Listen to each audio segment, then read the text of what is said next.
Assalamualaikum warahmatullahi wabarakatuh. Di era digital, media sosial dipenuhi dengan berbagai konten berburu hantu. Banyak orang sengaja mendatangi tempat-tempat yang dianggap angker seperti pemakaman, pohon keramat, bangunan terbengkalai, hingga situs bersejarah. Bahkan, beberapa dari mereka mengklaim mampu berkomunikasi dengan makhluk gaib yang dipercaya sebagai penunggu tempat-tempat tersebut. Tapi, bagaimana sebenarnya pandangan Islam mengenai jin dan hantu? Berikut pembahasan selengkapnya.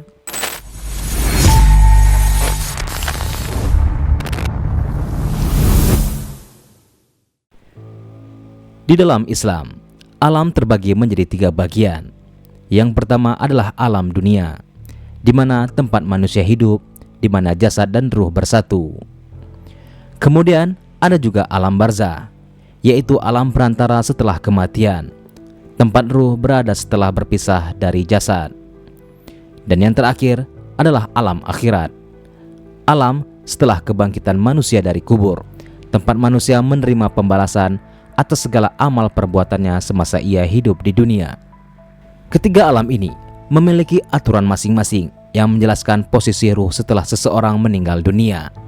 Islam mengajarkan bahwa ketika seseorang meninggal dunia, ruhnya akan memasuki alam barzah dan tidak bisa kembali lagi ke dunia. Ada beberapa pendapat tentang keberadaan ruh setelah meninggal hingga hari kiamat. Dari sekian banyak pendapat yang ada, tidak satu pun yang menerangkan bahwa ada ruh yang gentayangan.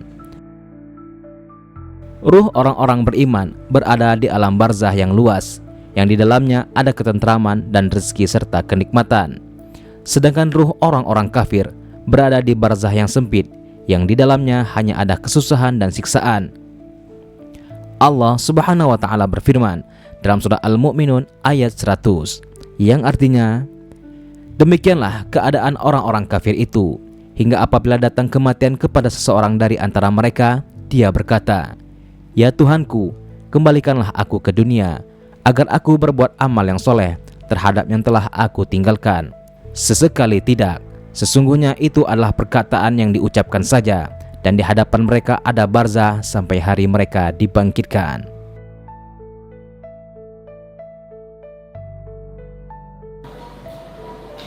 Apa itu? Lambangnya Dajjal begini. Aku nggak tahu. Ini lambangnya Dajjal. Oh begitu. Sama ini. Oh, bukan di atasnya mata. Ini mata satu kan. Ini lambangnya Dajjal begini. Terus apalagi? Aku biar tahu. Oh. Sudah turun ke bumi. Dia sudah mau turun ke bumi. Terus orang sudah pada gak jal-jal semua. Terus gimana? Hancur. Dia sudah tahu. Jika seseorang mengaku melihat sosok yang telah meninggal dunia, Islam menjelaskan bahwa itu bukanlah arwah, melainkan jin yang sedang melakukan tipu daya. Jin memiliki kemampuan untuk berubah bentuk dan menyerupai manusia. Dalam Al-Quran disebutkan bahwa jin memiliki misi untuk menyesatkan dan menakut-nakuti manusia. Allah Subhanahu wa Ta'ala berfirman, sesungguhnya setan itu membuat kamu takut terhadap kawan-kawannya. Karena itu, janganlah kamu takut kepada mereka, tetapi takutlah kepadaku jika kamu benar-benar orang beriman. Al-Imran ayat 175.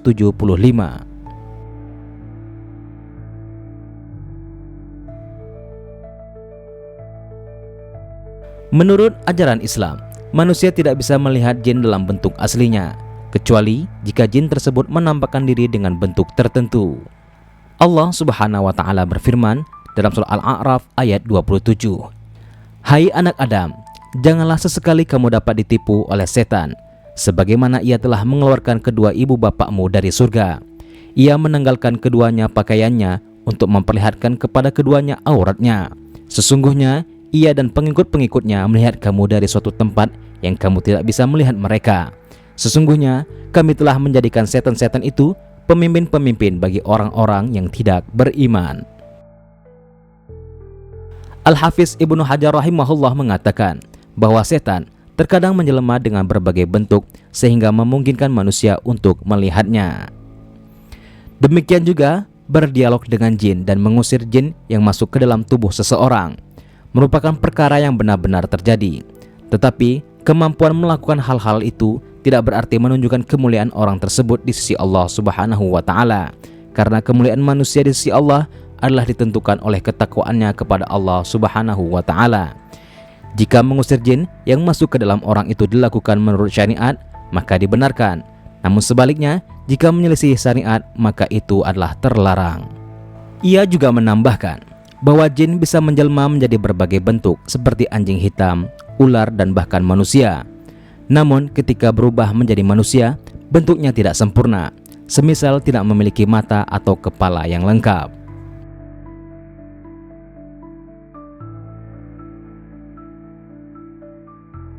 Jin juga memiliki titik lemah ketika memasuki alam manusia. Banyak yang mengira hantu itu tidak bisa dibunuh, tetapi pada kenyataannya, jin yang menampakkan diri di alam manusia dapat terpengaruh oleh hukum fisik. Nabi SAW bersabda, "Sesungguhnya Ifrit dan bangsa jin tadi malam menampakkan diri kepadaku untuk memotong sholatku. Maka Allah memberikan kemungkinan kepadaku untuk menangkapnya. Aku ingin mengikatnya pada salah satu tiang dari tiang-tiang masjid, sehingga waktu pagi agar kalian semua dapat melihatnya. Tapi aku teringat ucapan saudaraku Sulaiman dalam doanya, 'Ya Allah, ampunilah aku dan berilah aku kerajaan yang tidak layak bagi seorang pun setelah aku.' Maka Allah mengembalikan Ifrit dalam keadaan hina." Hadis riwayat Bukhari.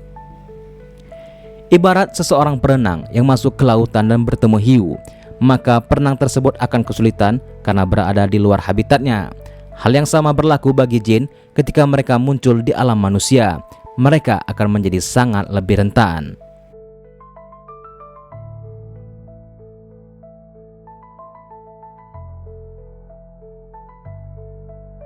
Di dalam golongan jin, ada yang muslim dan juga ada yang kafir. Mereka juga hidup dan mati.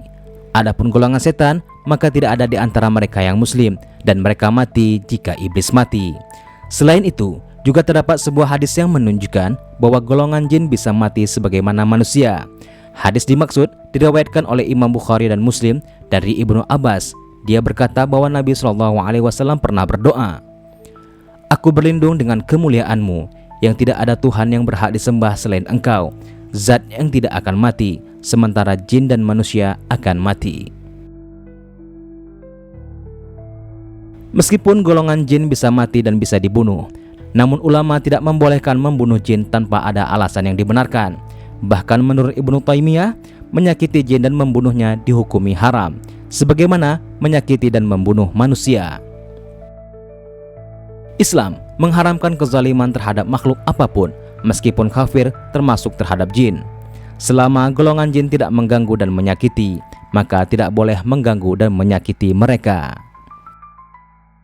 Jika ada seseorang yang melihat jin dalam bentuk yang nyata, janganlah takut, hadapilah dengan keberanian.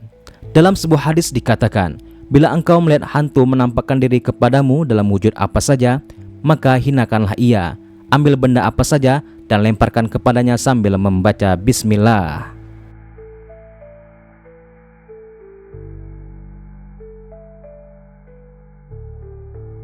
Islam mengakui keberadaan jin, tetapi tidak ada istilah arwah gentayangan. Ruh manusia yang meninggal telah berada di alam barzah, sehingga jika ada sosok yang menyerupai manusia yang telah meninggal, itu adalah jin yang sedang melakukan tipu daya. Sebagai umat muslim, kita tidak boleh takut kepada jin atau makhluk gaib lainnya. Sebaliknya, kita harus memperbanyak doa, membaca ayat-ayat perlindungan seperti ayat kursi, dan selalu berlindung kepada Allah dari gangguan jin dan setan. Semoga informasi ini bermanfaat dan semakin menguatkan iman kita kepada Allah Subhanahu wa Ta'ala. Jangan lupa untuk tetap berada dalam perlindungan Allah Subhanahu wa Ta'ala dan menjauhkan hal-hal yang tidak sesuai dengan ajaran Islam. Sampai jumpa di video selanjutnya. Jangan lupa untuk klik tombol subscribe dan lonceng notifikasi agar Anda selalu mendapatkan informasi terbaru dari kami. Wassalamualaikum warahmatullahi wabarakatuh.